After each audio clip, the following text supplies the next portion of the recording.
Cerita kali ini gue denger dari teman kantor gue yang kebetulan tuh orang Padang. Jadi ini cerita dari supir ojol yang pernah nganterin dia di Padang.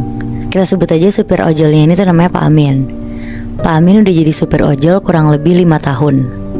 Umurnya sendiri itu tuh udah sekitar 45 tahun. Jadi Pak Amin sehari-hari emang ngojek aja kegiatannya.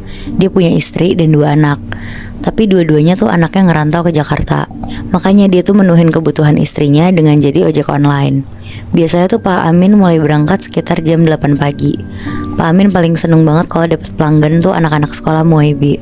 Karena dia tuh ngerasa bisa ngobatin rasa kangennya dia sama anak-anaknya dia yang lagi ngerantau. Biasanya rutenya dia tuh muter-muter Taplau. Taplau itu tuh tepi laut. Dan biasanya selesai ngojek tuh sekitar jam 7 malam. Pokoknya gak lama selesai azan maghrib, Pak Amin tuh langsung pulang biasanya. Nah pas Pak Amin udah di jalan pulang, Pak Amin tuh lupa matiin aplikasi. Dan tiba-tiba langsung nyangkut lah orderan. Dia dapat orderan tuh ke arah Pondok. Pondok tuh daerah di Padang, kayak perkampungan Cina gitu. Akhirnya karena Pak Amin juga mikirin rezeki, jadi dia ambil kan. Ternyata pelanggannya ini tuh bapak-bapak yang mau pulang ke Hotel Aksana di Jalan Bundo Kanduang. Selama perjalanan mereka berdua tuh ngobrol-ngobrol. Dan ternyata bapak ini tuh orang Jakarta yang lagi ada urusan di Padang. Terus dia tuh lagi nginep di hotel itu. Setelah nganterin bapak itu dari Hotel Aksana, tiba-tiba tuh hujan gede banget sampai ada petir. Akhirnya Pak Amin tuh langsung parkirin motornya di bawah pohon gede di depan hotel itu. Pas lagi neduh, tiba-tiba tuh ada perempuan lari-lari ke arah bawah pohon itu juga buat neduh. Pak Amin basa-basi lah ke perempuan ini, bilang, "Mau kemana mbak?" Perempuan ini tuh nunjuk ke Hotel Aksana ini. Terus Pak Amin kan bingung. Akhirnya Pak Amin tuh bilang, "Tinggal lari aja mbak lewat samping, itu langsung masuk ke lobi." Pas Pak Amin lagi ngebelakangin perempuan ini sambil nunjukin lobinya, Pak Amin tuh abis itu langsung nengok ke arah perempuan ini. Tapi tiba-tiba perempuan ini tuh udah gak ada. Jadi begitu dia ngebelakangin perempuan ini, balik lagi langsung gak ada? Nah iya Bi, benar. Wow. Kaget lah langsung si Pak Amin. Tapi Pak Amin tuh mikir, oh paling udah lari duluan kali ya, buru-buru. Akhirnya gak lama hujannya berhenti. Sekitar jam 9 malam Pak Amin lanjut pulang ke rumah. Besok paginya Pak Amin sarapan, terus dia siap-siap buat ngojek lagi. Dia berangkat jam 9 pagi. Dia mulai dari rute-rute dia kayak hari-hari biasanya. Nah pas siang-siang dia berhenti kayak di warung makan gitu, buat makan siang bareng ojol-ojol lainnya. Ada satu ojol, namanya tuh Bang Tegar.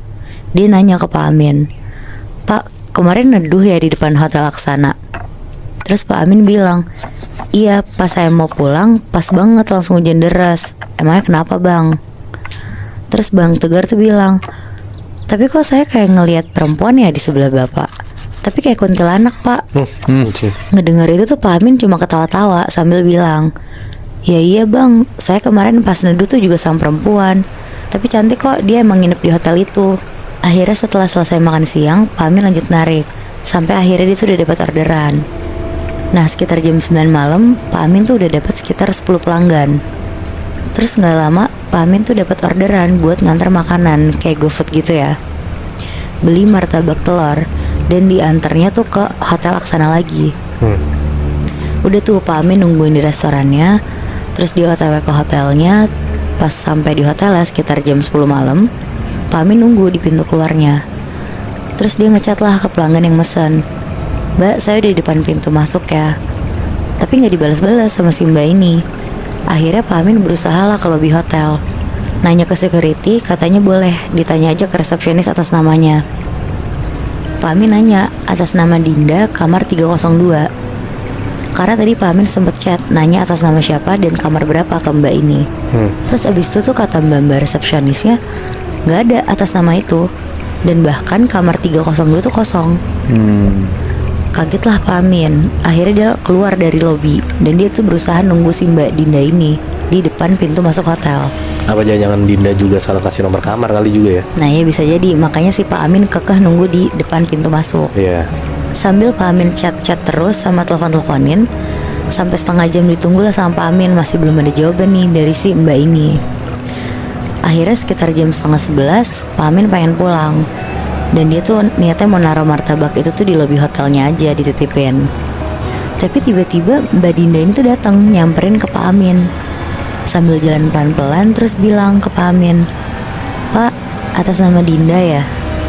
Akhirnya dikasih sama Pak Amin. Dan ternyata Mbak Dinda ini tuh mbak-mbak yang kemarin neduh bareng Pak Amin di depan hotel. Pas Pak Amin udah selesai ngasih ke Mbak Dinda nanya ke Pak Amin, "Nggak takut Pak di sini?" Nanyanya tuh sambil senyum-senyum ngeledek gitu Moy, Bi. Di sini tuh di hotel. Di hotel ini. Soalnya kan udah malam gitu loh Moy. Terus dijawab lah, "Ya namanya nyari duit Mbak, mau gimana?"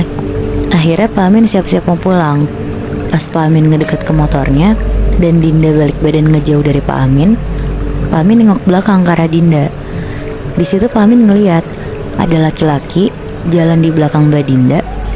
Tapi laki-laki ini tuh jalannya pincang, kaki sebelahnya diseret, terus berlumuran darah, sambil gelendotan di pundaknya Mbak Dinda.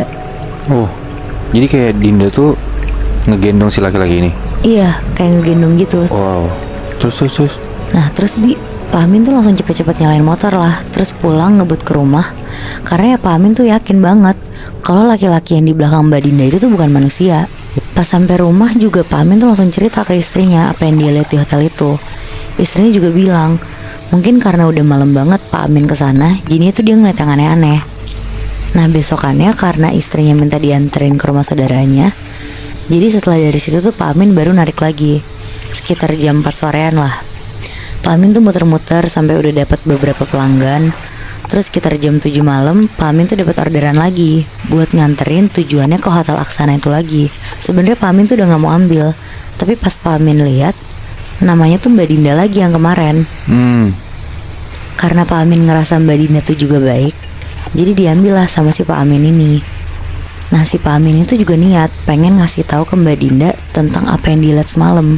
Oh, Pak Amin ngerasa kayak ya mungkin Mbak Dindanya juga nggak sadar gitu. Iya. Ada makhluk yang gelendotan ke dia. Iya, makanya dia tuh pengen ngasih tahu Bi niatnya. Terus. Akhirnya diambil lah sama Pak Amin.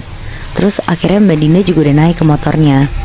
Pas perjalanan ke hotel itu, Pak Amin mikir-mikir lagi buat ngasih tahu atau enggak. Sampai di hotelnya pun tuh Pak Amin belum ngasih tahu juga. Terus pas Mbak Dinda turun dan ngasih helmnya ke Pak Amin tuh akhirnya bilang, "Mbak Dinda, saya mau ngasih tahu. Jadi semalam tuh ada laki-laki di belakang Mbak Dinda. Kakinya buntung sebelah, terus ngegelantungan di pundak Mbak Dinda." Mbak Dinda ngedenger itu tuh gak kaget. Dia cuma senyum sambil balik badan. "Yang ini Pak, kita emang lagi nyari potongan tubuh kita di hotel ini." Bangsat. Sambil senyum lebar banget ke Pak Amin. Anjing.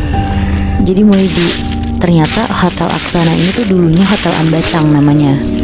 Dan hotel ini tuh terkenal banget sebagai hotel pencabut nyawa.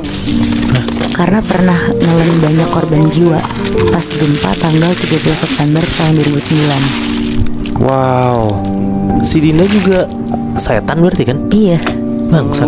Anjir, serem banget nih. Tapi setelah ganti nama jadi Hotel Aksana, emang tetap angker hotel itu?